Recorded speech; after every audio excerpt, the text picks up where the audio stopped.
Eu vou falar pra vocês que eu acabei de assistir um Tira da Pesada 4 e sim, meus amigos, os anos 80 voltaram, pelo menos na Netflix. Porque depois de décadas de tentativas, finalmente tivemos uma nova aventura de Ed Murphy brilhando em tela no papel de Axel Foley, o policial com a maior lábia do cinema, retornando com parte do elenco original e mostrando que essa franquia ainda tem alguma lenha para queimar. E é aquilo, né? A gente está numa época aí da indústria onde tudo se vive de remake, reboot, filmes de origem, esse tipo de coisa que nem sempre acertam um tom, mas de vez em quando a gente tem alguma surpresa ali, principalmente quando são obras feitas por ou pessoas que entendem realmente o significado daquelas histórias, o que elas representam, ou porque estão envolvidos ali pessoas que trabalharam lá no passado na construção dessa história, principalmente nesse caso aqui do elenco original. Então, quando tem pessoas que entendem a coisa, que fizeram parte daquilo trabalhando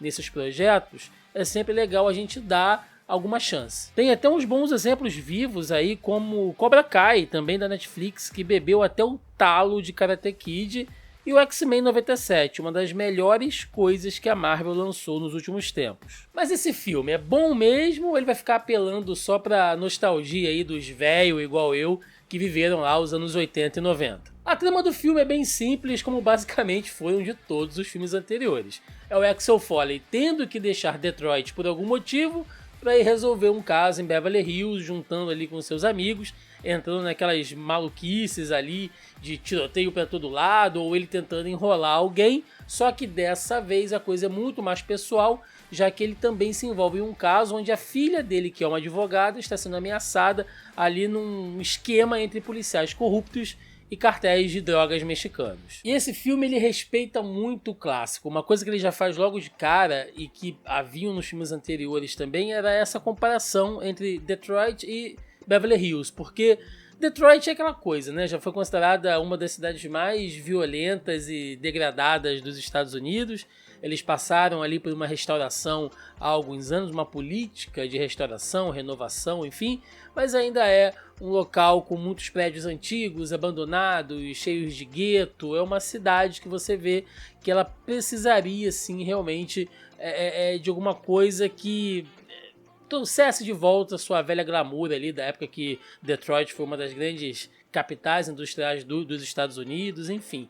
Já Beverly Hills, cara, é aquela loucura colorida, todo tipo de gente, bicho pela rua. Então são dois cenários que são bem vivos e os filmes anteriores faziam questão de fazer essa comparação e aqui nós podemos ver isso também. Como eu falei, a história é toda centrada ali na relação do Axel com a filha e que é o que dá assim uma pitadinha de drama nesse novo filme, mas eu já adianto pra vocês que assim, não esperem nada de novo não, tá? É aquele velho clichê que a gente já viu isso em dezenas de outros filmes, do pai e a filha que se separam quando ela era criança e aí o pai é super dedicado ao seu trabalho, tem um hiperfoco ali, como ela mesmo diz, e acaba deixando a filha de lado, a filha cresce com ressentimento, aí no futuro eles se encontram, aí passam o filme todo ali se estranhando, né, brigando ali, cheio de picuinha, e no final a gente sabe que eles vão se entender, vão acabar ali abraçadinhos, se acertando, enfim. Então é o mesmo clichê de sempre.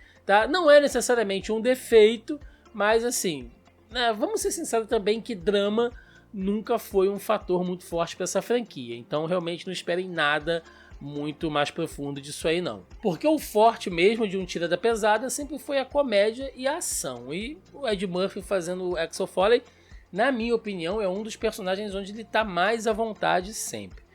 Já partindo pela comédia, ele recicla algumas piadas antigas que ficaram marcadas ali nos filmes anteriores, mas também ele brinca muito com essa questão da idade, dele estar o tempo todo falando que, pô, mas no meu tempo não era assim, era diferente, como assim as coisas mudaram e tal. E também na questão racial, toda hora ele brinca ali, tipo, pô, você tá falando isso por quê? Só porque eu sou preto? Tem uma hora que alguns policiais pedem para ele se identificar, ele fala que tá com a identidade no bolso de trás. Aí elas falam, não, mas não pega agora não. Ele, pô, você acha que eu não sei como é que funciona? Eu sou policial há 30 anos, eu sou negro há muito mais tempo que isso. Então, são piadas que andam numa linha muito tênue, porque hoje existe muito essa discussão de humor. de que piadas que faziam, que tinham graça nos anos 80 ou antes, hoje em dia não cabem mais, enfim, né, por diversas mudanças que a nossa sociedade passou. Então o filme ele trabalha com isso e eu, sinceramente, achei que de uma maneira muito boa, porque ele não tem vergonha de se mostrar como um filme oitentista, então ele pega a veia do humor dos anos 80, você não vai ver ali um Axel Foley atualizando o discurso dele para o entendimento do público atual, não, ele ainda é um cara que parece que saiu ali de um portal do tempo que o Doutor Estranho abriu, assim, ele veio dos anos 80 para cá, ainda são as mesmas piadas, mas ele coloca em um tom muito legal, que não fica ofensivo, então eu achei de boa isso. Ainda sobre o humor, uma das coisas que eu adoro nessa franquia são as vezes que ele chega com algum papo furado. Eu ainda morro de rir com o início de um Tira da Pesada 2, onde ele consegue morar numa mansão que está sendo reformada, simplesmente chegando ali com uma lábia, como se fosse o dono de tudo, estivesse envolvido com o projeto. É fantástico, ele sempre está enrolando alguém com aquele papo furado dele.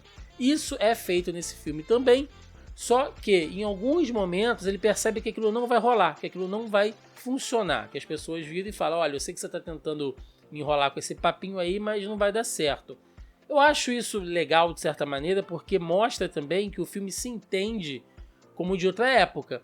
Porque se ele tenta usar os mesmos argumentos sempre pro Axel sair das confusões que funcionavam há 30 anos atrás, com certeza o público iria reclamar, né? Tipo, pô, mas como assim? O cara fez isso aí e não deu em nada. Então não, ele mantém o discurso, ele ainda é enrolão, ele ainda é boca solta, mas ele percebe que em algumas vezes só o papo furado não vai conseguir tirar ele das enrascadas, não. Já sobre a ação, assim, vamos ser sinceros, tá?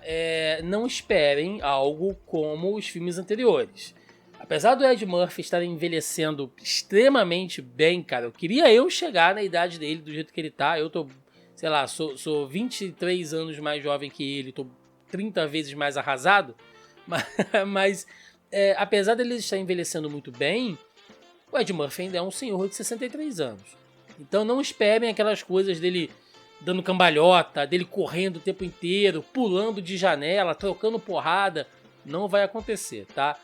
Lógico, tem uma coisinha ou outra, mas é muito mais contido. A gente vê que claramente ele se poupou. Tá tudo bem, a gente entende, mas as cenas de ação geralmente são direcionadas aos coadjuvantes ou nas perseguições envolvendo veículos, né? Tem 2 perseguições de carro, uma nem é muito bem um carro, mas ok, e uma com um helicóptero. Então eles dividiram a ação ali para algo que desse um apoio que não dependesse exclusivamente ali do desempenho físico do Ed Murphy. E o Ed Murphy falou em algumas entrevistas que um dos motivos pelo qual ele queria fazer esse filme é tirar uma má impressão do final da trilogia, porque, na sua opinião de vocês, o Tira da Pesada 1 e 2 são muito legais, eu adoro, mas o terceiro é aquilo, né? É meio mais ou menos, e ele mesmo reconhece isso, principalmente pela falta de um bom vilão. E nesse novo filme, o vilão é interpretado por ninguém menos que Kevin Bacon, que faz um policial corrupto metido com os esquemas de cartéis que ameaçam a filha do Axel Foley. Assim, gente,